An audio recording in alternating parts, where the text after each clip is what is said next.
I have 854. Oh. Give us our final seconds here.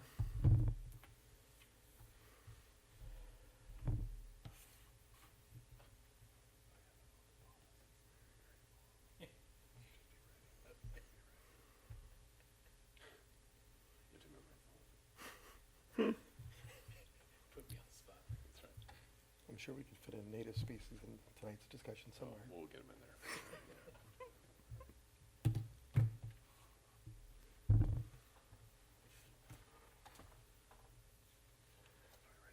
All right, it's 6:30 p.m. We're going to start the meeting. Call to order. If I can ask everybody to stand to say the Pledge of Allegiance and salute the flag. I pledge Allegiance to the flag of the United States of America and to the republic for which it stands, one nation under God, indivisible, with liberty and justice for all.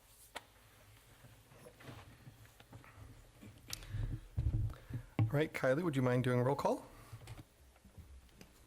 Niall Glavin, sorry. Present. Jeffrey Borkart, Present. Richard Amerman, Present. Patrick Flynn, Present. Magdalena Butler, Present. Mark Tyler, is absent. Richard Wolf.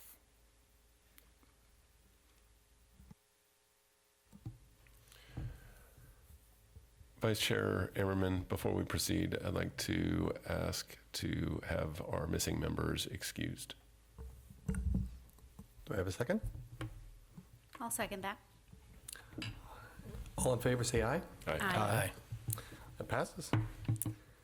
All right, next we have the oath of office for our newest member, Kylie. You're on deck.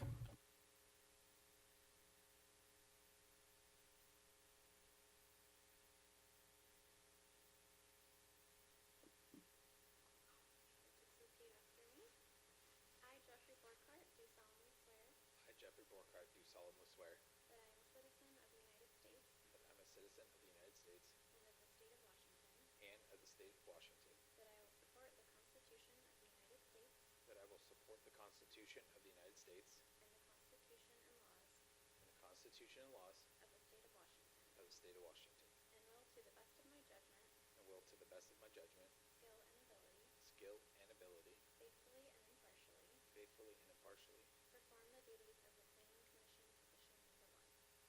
perform the duties of the Planning Commission number 1 for the city of Ridgefield, Washington, for the city of Ridgefield, Washington, as duties are prescribed by law. as duties are prescribed by law. Thank you.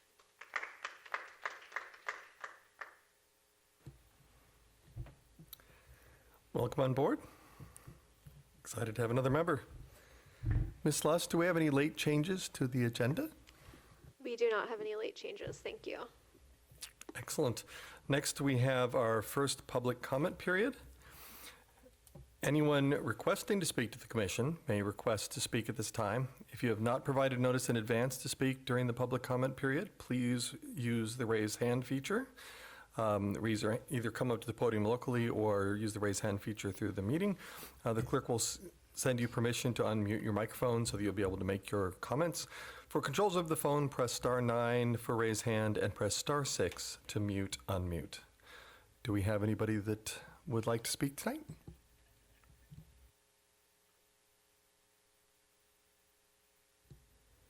All right, we also have no one present, so I'm going to go ahead and call this first public comment period completed. Next, we have the consent agenda. Do we have a motion to approve our meetings from our last, the minutes from our last meeting from 2 months ago, correct? So moved. Aye. Second. All right, all in favor, aye, say aye. Aye.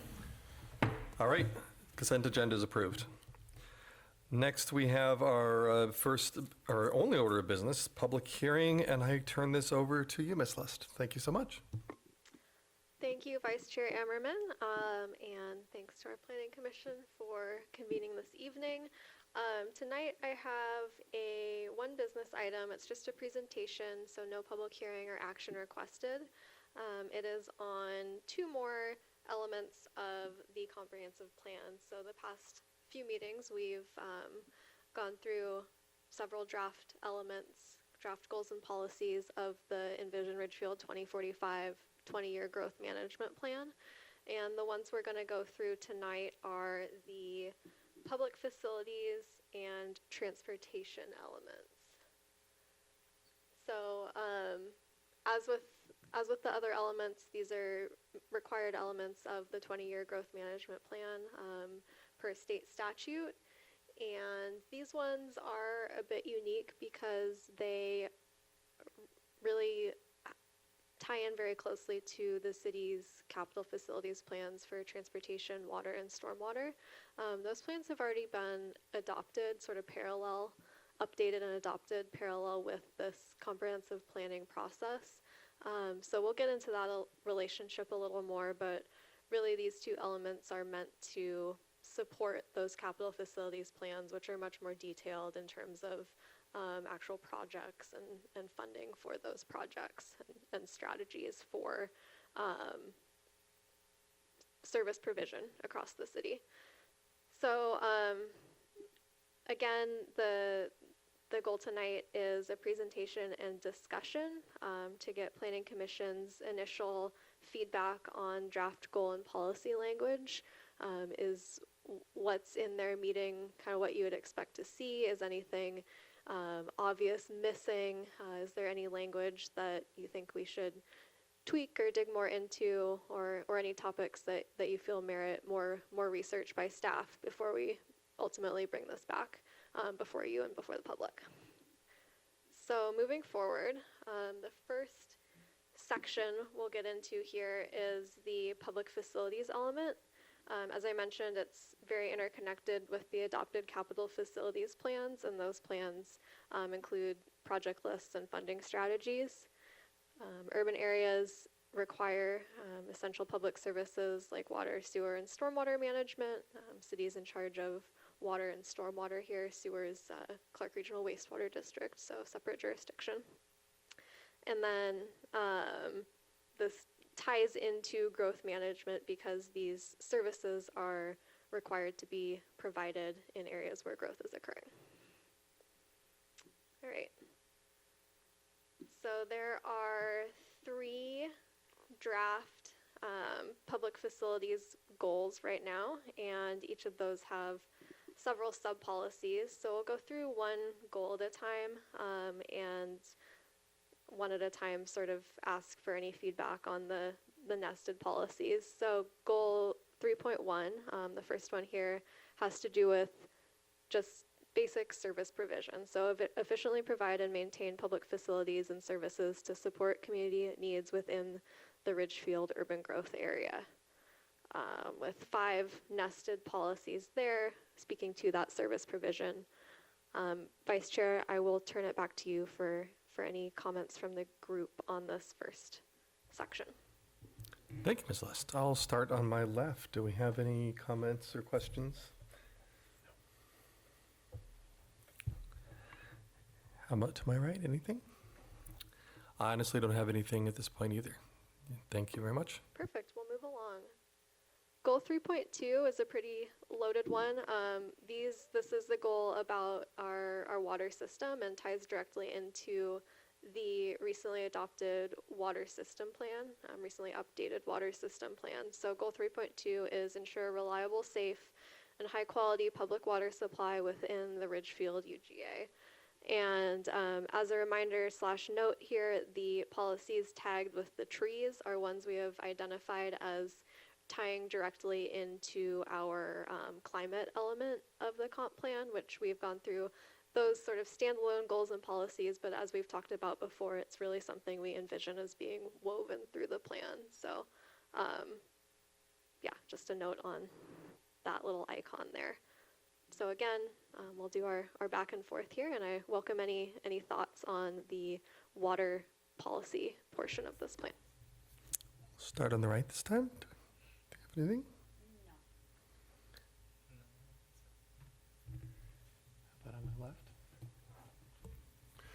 Ms. Lester, are you looking for comments on the packet at all at this time, or just on the goals and policies here?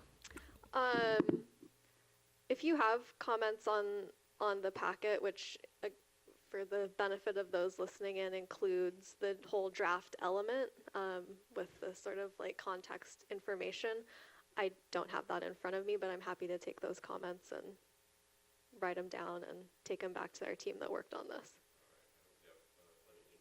I have.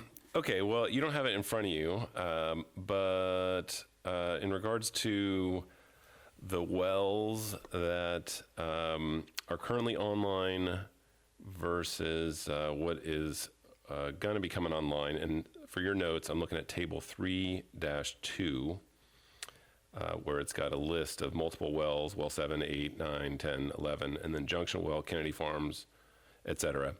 The estimated cost for some of these is not, there's no easy ratio between the volume of water and the cost. And that makes sense to me. Some places are likely more challenging to develop a well of some kind. My question is, are those costs evenly distributed throughout the entire service area, or are specific developments or developers paying a higher amount based on the location of the construction, either of the development or of the added construction of the well or reservoir usage?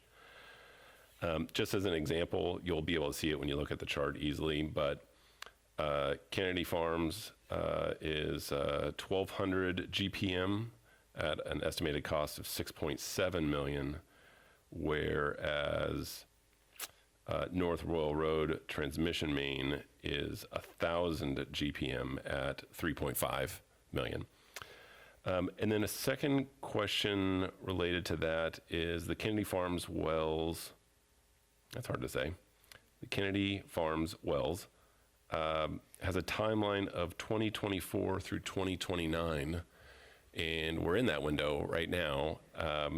So I guess my question would be, is it possible to separate what has been done thus far compared to what is hopeful to be completed in the next 3.5 years? Yeah, I'm sure we can go in and make that distinction. Maybe like through, we'll find a point to say through this we've accomplished this much. Yeah, what was done last year, what's maybe. done last year, Yeah. Yes, because work has started on that project, certainly. Good. And then I am wondering, let's see, on page 7 of the comprehensive plan, so that's page 13 of 38 for the packet, if you're following along at home. There is a line towards the bottom, it's in the last paragraph for your notes. It says, the city has identified many minor distribution system improvement projects to replace aging or undersized water lines. And it continues. My question there, and there is a table that has a lot of different size piping, 8-inch, 12-inch, et cetera, 16-inch. The packet itself, though, I didn't find a spot that was really clear as to, like, is the bulk of the issue now that the pipes are too small or that they're too old? And of those that are too old, or that would be somehow deemed in a category of being older-ish, I guess, like, what are the major underground concerns that that the city should have right now? Is it that we just need to dig up and replace with larger, better, newer pipes, or are there spots where there could be some sort of catastrophic-ish situation? How bad is the bad, I guess? And that's all I have for water. Noted, thank you. I will take these back to our utilities team. I actually have the same draft element that you're looking at with our Public Works Director for review, like currently. So I'm planning on bringing back these comments to add to what he's putting his eyes on. Okay. And our previous Public Works Director, who recently retired, was working on this element directly Yeah. as well. So we'll get another set of eyes on it and try to get some of those questions ironed out. Okay. I guess I would add, there's several things I'm thinking of the school district in particular, but where we can't build ahead of time, right? We can't get 10 years ahead on building schools. We have to wait until we're overflowing. I wonder if on the pipe situation, if there is an overflowing component as well there, when on the timeline of development do we update our water systems? And I guess any other system as well, but water in particular. That's all for real. Thank you. There we go. Gotta make sure that red light's on, right? So I appreciate the fact that a lot of these are listed out. I'm sure this supplements with the capital facilities plan too, where there's probably a lot more detail in the timelines of all that stuff. But the fact that it's listed in here is an opportunity for somebody when they are proposing a project to have a clear delineated requirement from the concurrency requirements that are in there to actually install some of these facilities as well. It also allows them to get the impact fee credits that are necessary as well. So I do appreciate that. My comments mainly on the source, the groundwater source protection. I was actually surprised in reading through this how much of our water, if not all of our water, comes from wells. So the importance of this policy is real.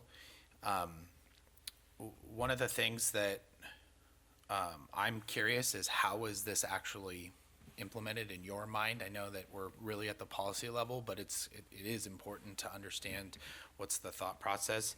I think this is very common in a lot of jurisdictions throughout the state of Washington, and the way that they handle it is, at the business license and change of use level, which I think is very effective because it's really a land use decision that actually goes into whether or not you're going to have an impact, and it's specific uses within the zoning code that they highlight that will say, hey, these are red flags that the planning department needs to look at when you come in. So it's predictable, it's an easy process, but that's just some comments that I have in terms of making sure that this is implemented in a way that will be effective. In addition to the fact that they have some, setback requirements and protection requirements on a zoning standpoint, just when you're actually implementing it as well. Fence height requirements, exceptions around these types of facilities so that there's security aspects. I know that sometimes we get the 6-foot height limits on a lot of these things, but like security fencing allowances so that the city's not hamstrung in installing fences by their own zoning code. So just something that, some things to think about having written some of these policies in the past. I just have one main comment, and I will start by apologizing because I didn't do my homework. So I might be missing something. But my biggest concern comes from what I believe was an understanding that for some time there's been concern about the level of usage throughout the county with the specific water table that we are sharing. And while from a standpoint of supply, it's purely based on rate of flow from these wells, those numbers looks fantastic. But what I'm concerned about is how the long-term concern, at least as I understood it, of our general water table usage is being addressed in this plan. That's my biggest concern. Yeah, so that's addressed through the water system plan that was recently adopted. It includes a couple angles of that, one of which is a water conservation strategy, but also a plan for how the city is addressing source needs as well as storage needs for water.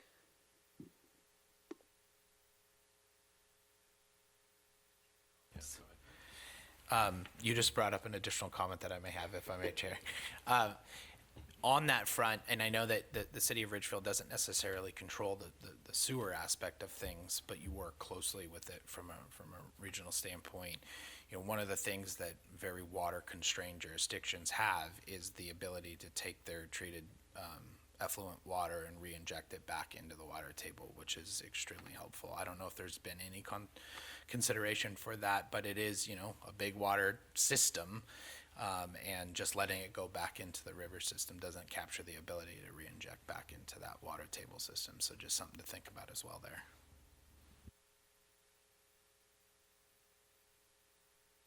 I believe that's it. All right, moving on to the third of three public facilities goals here. This one is all to do with stormwater, and we're in a really interesting time with stormwater planning right now. Not only do we have a new stormwater management plan, it's actually we're transitioning into a phase 2 municipal stormwater permit, which basically when your jurisdiction exceeds a certain size of population, there are more requirements around stormwater planning, monitoring, inspections, every aspect of a municipal stormwater system. So that that team is really being built now and ramping up their work. And this is kind of great timing to have the comp plan being drafted at the same time, because they have a lot of new stormwater considerations that these goals and policies sort of echo and support. So goal 3.3, ensure effective stormwater management to support public health and ecological balance. Back to you. Have any comments on the left?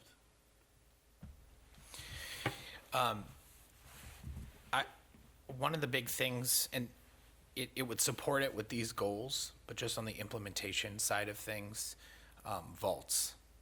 As we get larger and larger pond facilities or, you know, any type of recharge facilities, these new requirements that you guys are going to be required to put in place will take up more space, and we're running out of space, and so you have to have the ability to more efficiently use land, and that's when vaults become quite beneficial in terms of providing open space elements on a site, but doing your stormwater stuff underground. So when I was doing projects up in King County, up in Snohomish County, they use vaults very regularly, especially on infill projects. And so one thing I just want to make sure that we're keeping in mind is not causing issues with our infill strategies and the ability to support certain types of mixed-use projects by pushing stormwater policies that take up too much space and make those projects now infeasible. And so the balancing act to allow for vaults is so important.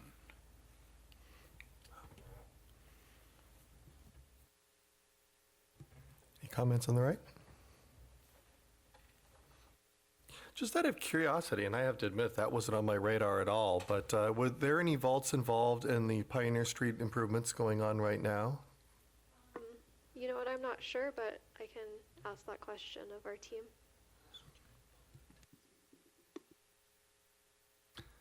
I believe that's it on this side.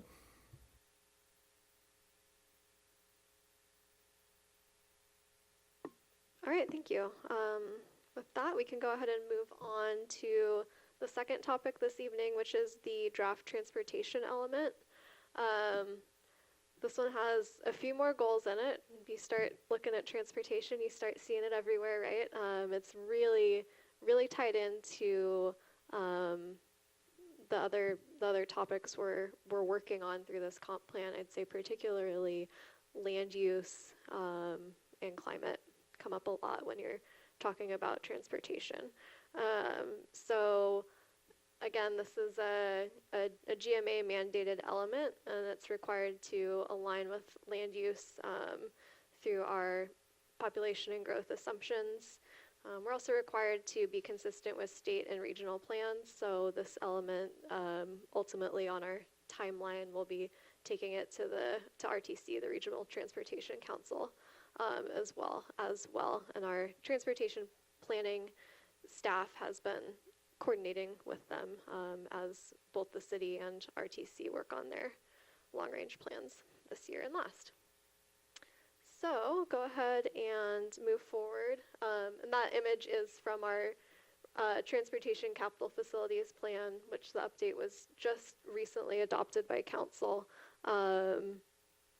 Encourage you all to take a look through it if you want to see some maps and learn more about the city's specific vision in terms of projects and funding for transportation improvements moving forward.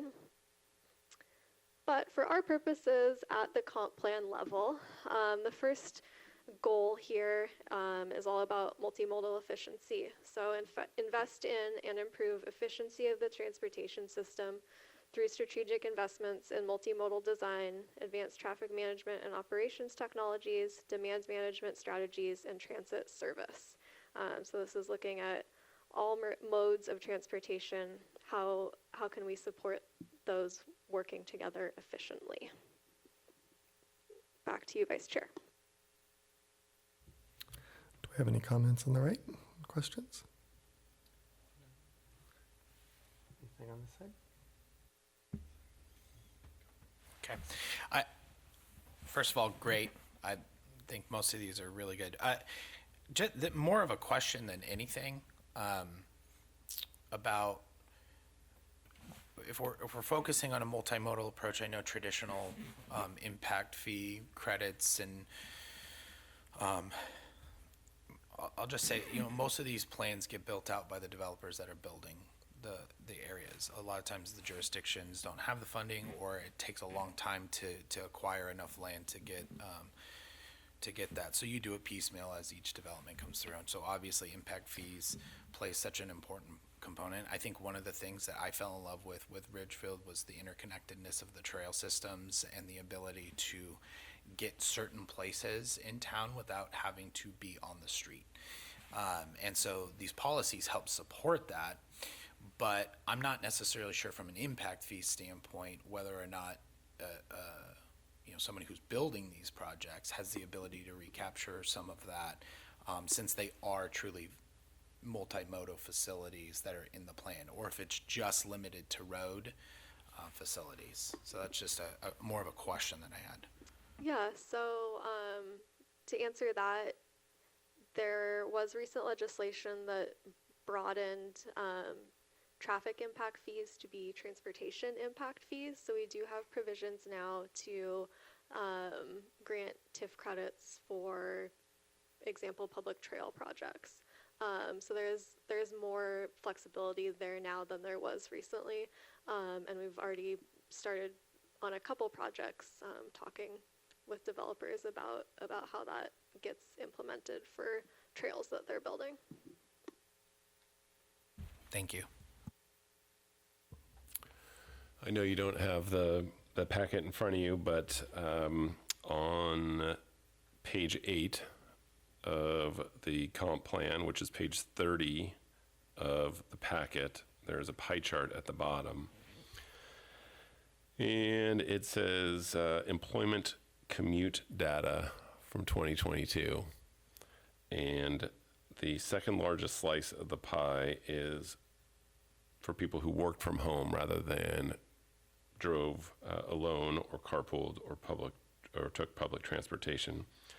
The percentage on worked from home is 14%. And a couple months ago, we had a discussion here where I think the city was using an estimate of 25% work from home, and that could have been a forward-looking number. But then last month we had the city tour, and that number came up again. And so regardless of what number it is, I'd like to make sure that we're projecting forward on job growth and driving and et cetera, based on some sort of accurate number. I guess I don't really have any questions about it. I just would like to know where this number is coming from. There is a citation here, but it looks like it's a national number, but we reference it as being Ridgefield. Yeah, so we'll nail down a number on that and make sure to clarify what is current versus projection. The highest work from home number we've been able to like verify through a like statistically significant data source is, I believe, 16%. As you know, we did a not scientific work from home survey last year of Ridgefield residents, and based on responses to that and sort of colloquial knowledge, we believe we could bear out a higher number in Ridgefield, more in that 20 to 25% range. But like I said, that's not, that wasn't a scientific study. So Right. I think we do, and your point well taken, that we do need to differentiate between what we can back with data at a point in time, 2022, versus what additional information we have collected from our community and how we believe that sort of narrows us down to a target moving forward. Sounds good. Thank you.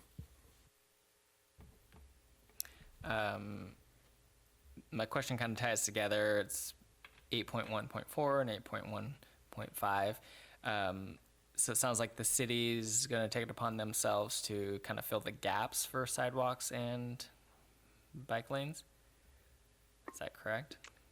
Yeah, filling in those gaps to create a more interconnected bike and pedestrian system throughout the city is one of the key goals of the transportation CFP.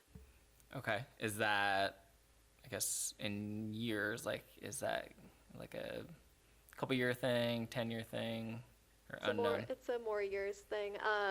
If you do look in the CFP, and I can send that to this group following this meeting, I'll send the link, but part of a capital facilities plan is a 6-year project list. So that gives kind of a midterm idea of what projects the city anticipates being able to work on in the next 6 years.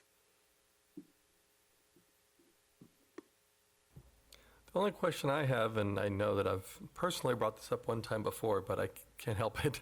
I'm curious about the, in the context of this this plan or the associated plan, if the connection.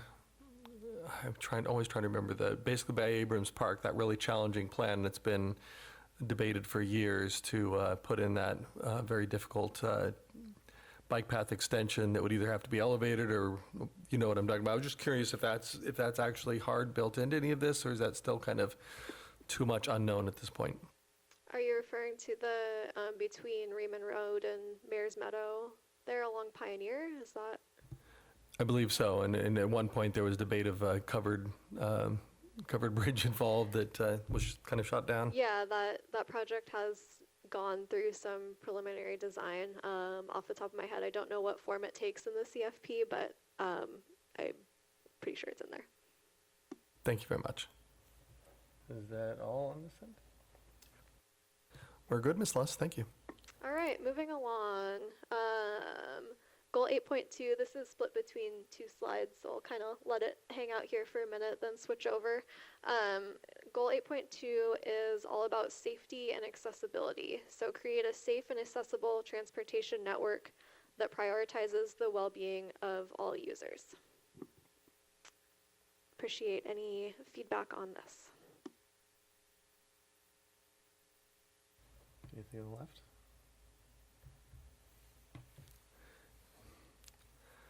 The only thing I want to throw out, and I've actually brought this up as well before, but it's been quite a while, is as things continue to grow with the new developments that are happening around the intersection of Royal and Pioneer, I've been continually concerned since I've moved into the area about pedestrian crossings in that area. And while I know that they, on paper or in real life, are prohibitively expensive to do the kind of bridge type thing or something that's more hard like that, it also seems like that might be an area that might have a lot of possibility for special funding or grants that might be involved. So I'm just wondering if, has there been any continued investigation into possible more advanced capabilities to deal with pedestrians other than the lights that are there and kind of requiring people to play nice, which quite frankly, they don't a good percentage of the time. I watch it all the time. That's my main concern. We'll look into that.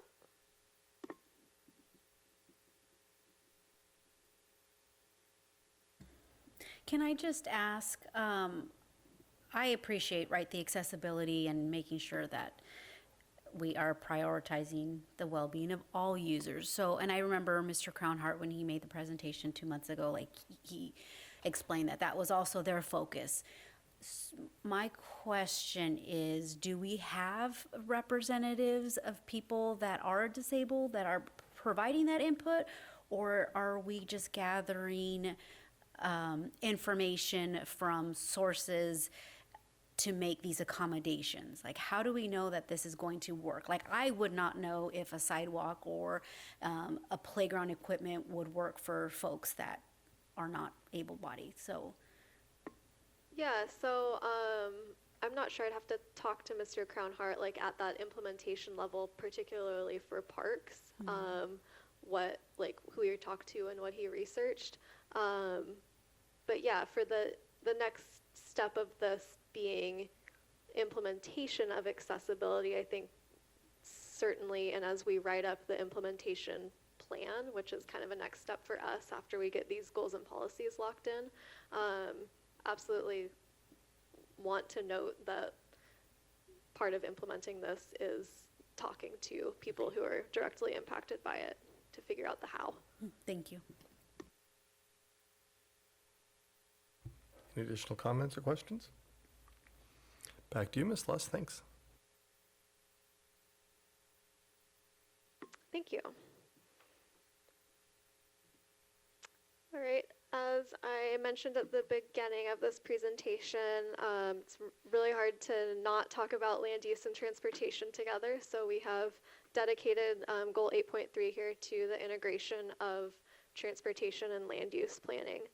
So develop a transportation system that integrates sustainable land use patterns that support public transit and active transportation, thereby minimizing environmental impacts and greenhouse gas emissions.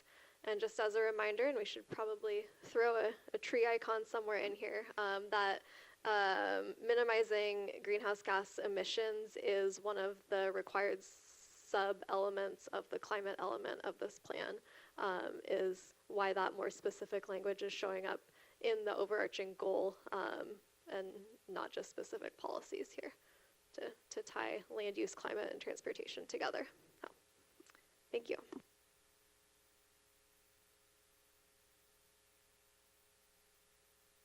Any comments on the right? Questions? Looks like we're good here, Ms. Luss. Thanks. Thank you very much. Down to the last couple transportation goals here. The next one is largely about level of service. Can talk about level of service in a lot of contexts, but in the transportation planning world, it is a very specific measure of how well people are able to use streets, sidewalks, other transportation facilities. And so goal 8.4 is enhance the overall transportation infrastructure and traffic management in Ridgefield to ensure efficiency and seamless connectivity for all modes of transportation.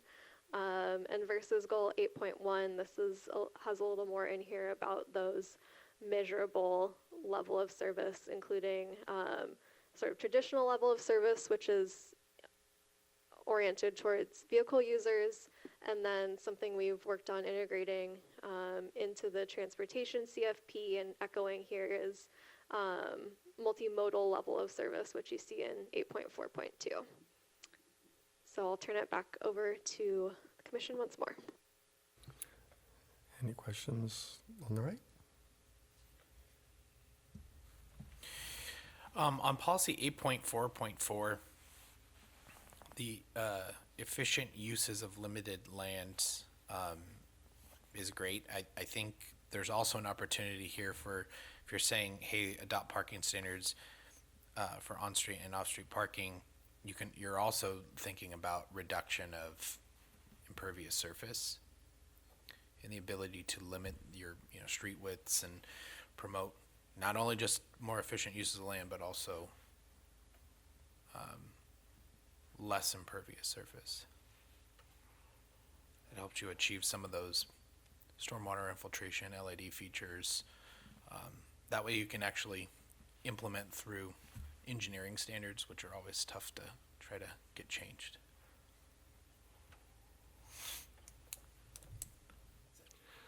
One thing in this area that this has kind of triggered me on, and I don't really know how practical this is, and I don't know enough about wastewater or stormwater management to know when this is a viable solution or not, but I've always been really impressed with parking lots that are made of a permeable surface, like the one that I always think of is the what is it called? The Park Rose Hardware down in off of I-5.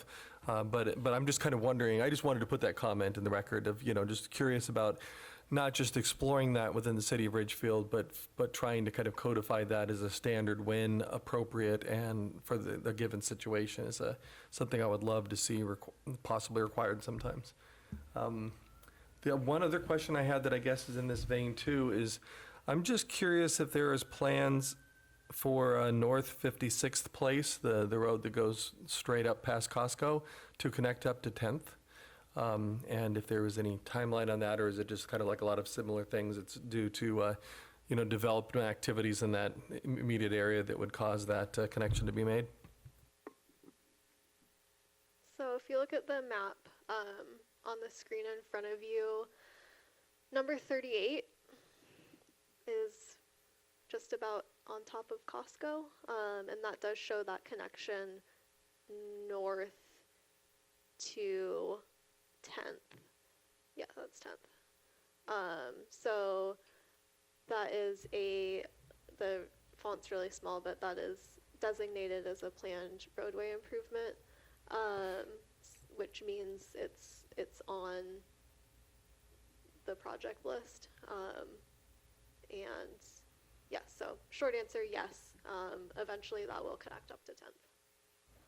Thank you, Ms. List. And if you look at numbers 15, which are in dotted ovals right on top of I-5,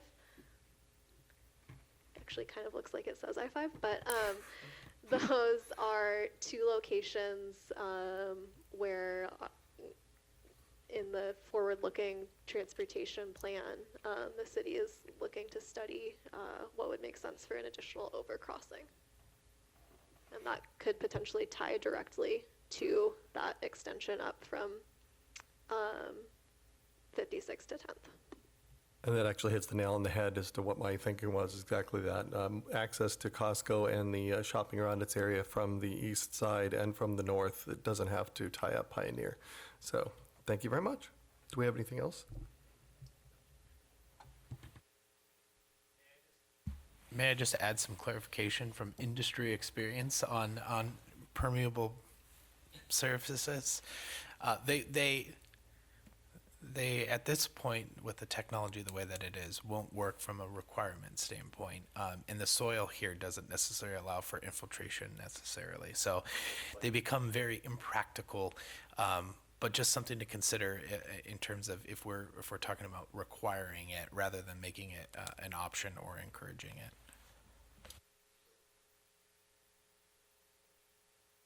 I believe that's all, Ms. List. Thank you. All right, down to the final draft goal here.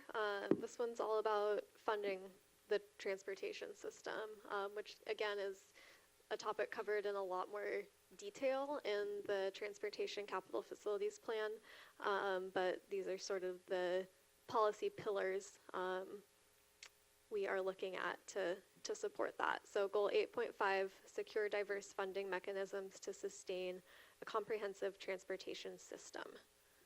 And once more, back to you. Thank you. Anything on the left? No, but I see now that you in 8.5.1, you do address my point earlier, so.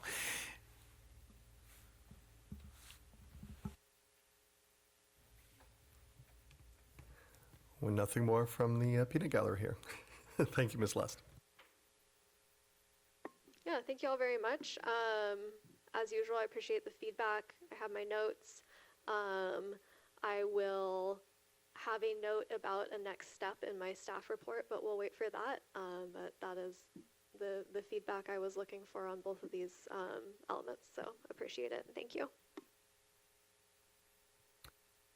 Thanks again for the great presentation and humoring our questions and comments.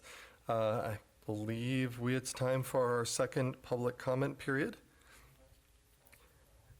Anyone requesting to speak to the commission may request to speak at this time. If you have not provided notice in advance to speak during the public comment period, please use the raise hand feature in Zoom. The clerk will send you permission to unmute your microphone so you'll be able to make your comments. For controls over the phone, press *9 for raise hand and press *6 to mute, unmute. We have no one here in the audience. Do we have anyone online that wants to make a public comment at this time?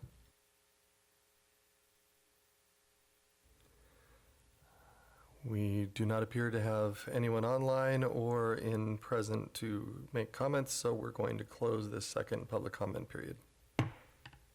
Next, we have staff reports. So let's go and start on my right.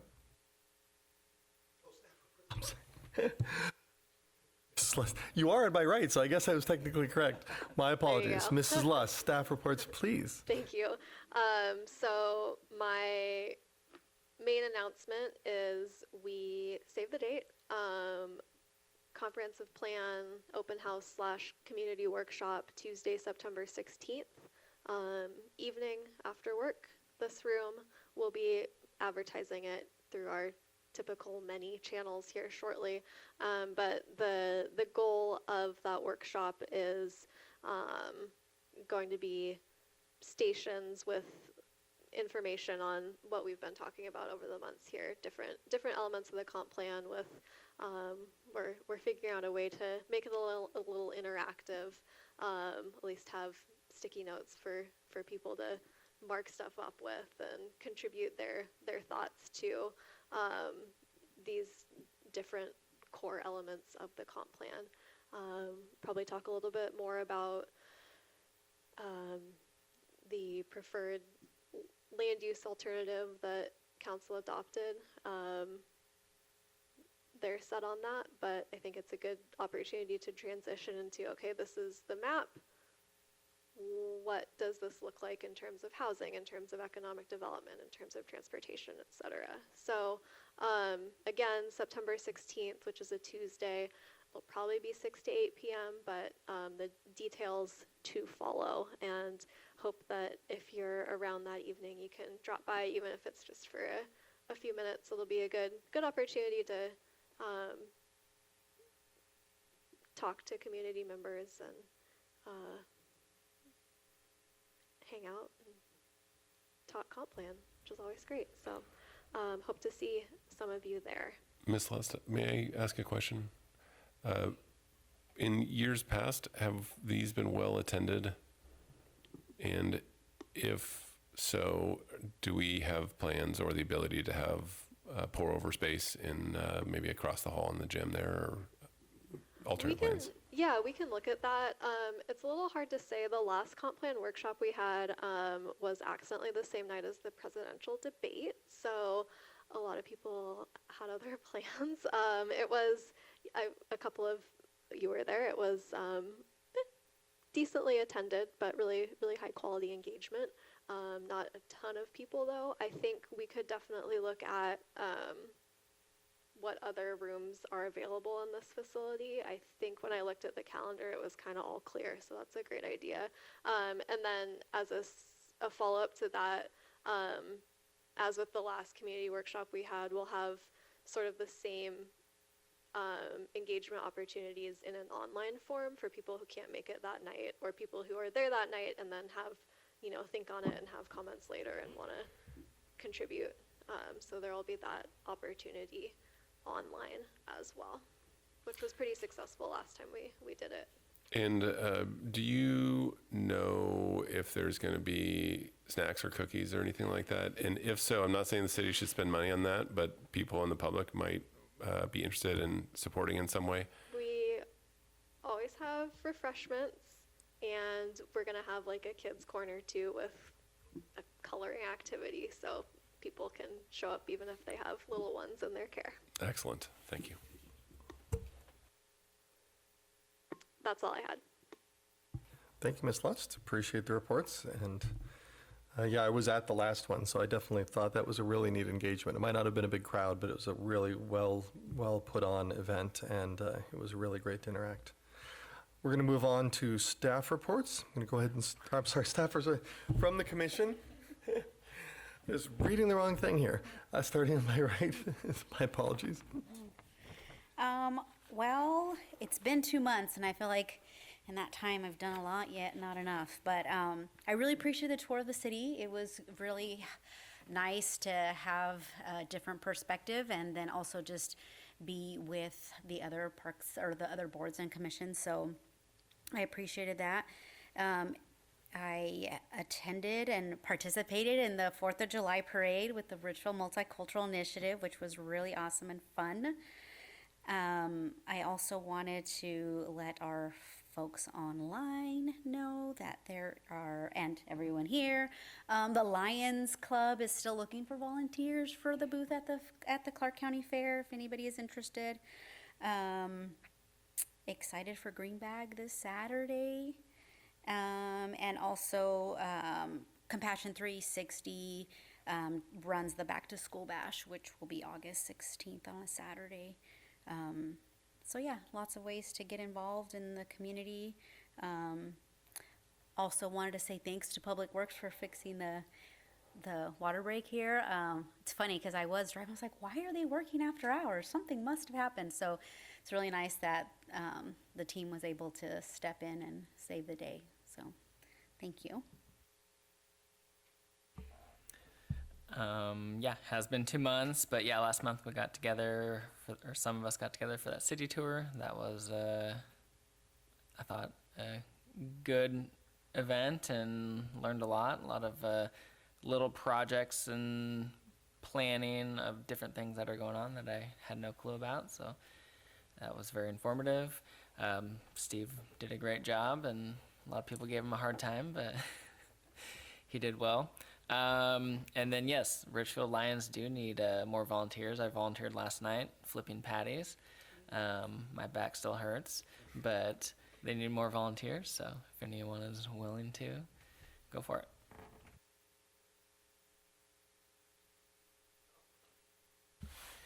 Well, it's not been 2 months. It's been all of a few minutes. Thanks, everyone, for having me join you. I'm excited to be a part of the commission and lend my years of planning experience. At one point in time, I was in Claire's shoes over there, or Miss Lust's shoes over there, and not necessarily for the city of Ridgefield, but I was once a planning manager for the city of Reno, and now I'm here in Ridgefield, and I love it, and happy to be here with you guys.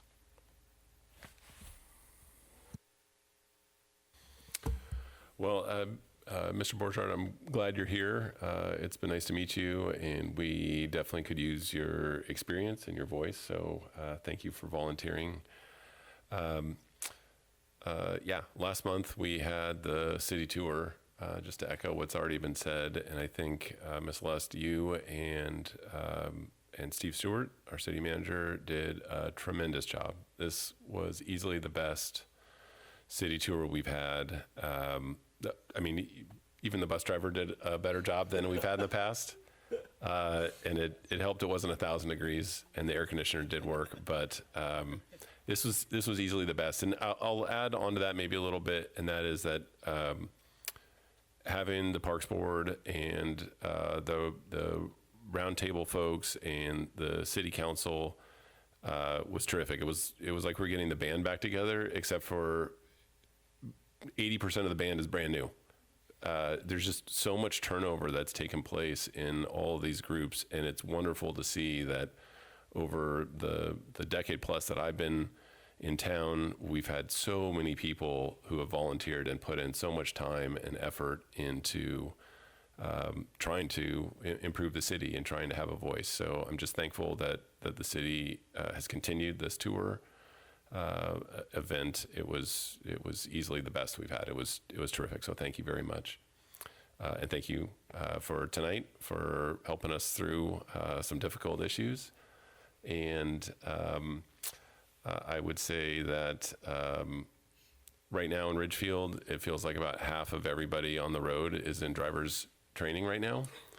And so for the most part, I think people have been respectful for everyone who's driving out with those little magnets. But just a reminder to please be safe out there, and especially with school starting up here in a little bit. And just a shameless plug, the Lady Spud soccer team is going for their third straight state championship, so we'll see how that goes. Mr. Ammerman, if this is your last meeting, then I'm sorry to see you go, but I'm excited for the opportunity in front of you. You've been an asset to the Planning Commission since well before you were on the Planning Commission. Coming to meetings on a regular basis and providing your opinion and thoughtful opinion, I'll add.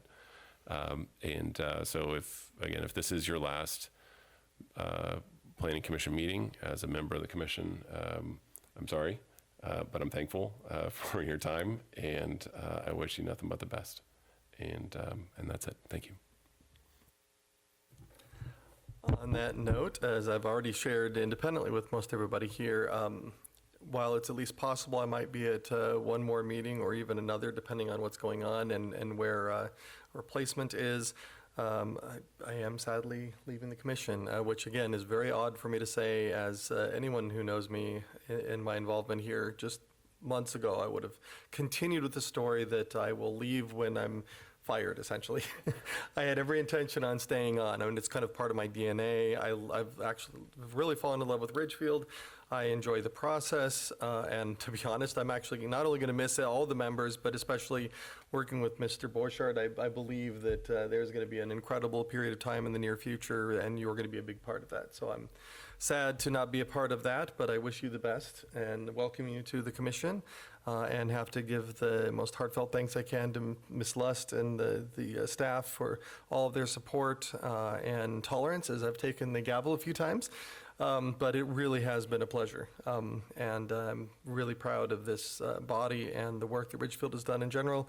It's a challenge because of a lot of issues with misunderstandings about how growth management works, and a lot of the choices that are not really ours to be made. It's really one about details and quality, not about being able to stop things. So I believe that that journey is continuing to not only continue, but to kind of grow in its quality and understanding and communication. So it really has been a pleasure, and thank you all so much. Other than that, I don't really have anything else to report. I'm very sad that I missed the tour, even though it may have been my last. I've literally been working 70, 80-hour weeks for some time, and it's all good. I'm looking at the highlight of my career actually ahead of me, but it might not be in Ridgefield. So thank you all so much. That's all I have. And with that, the meeting is adjourned.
that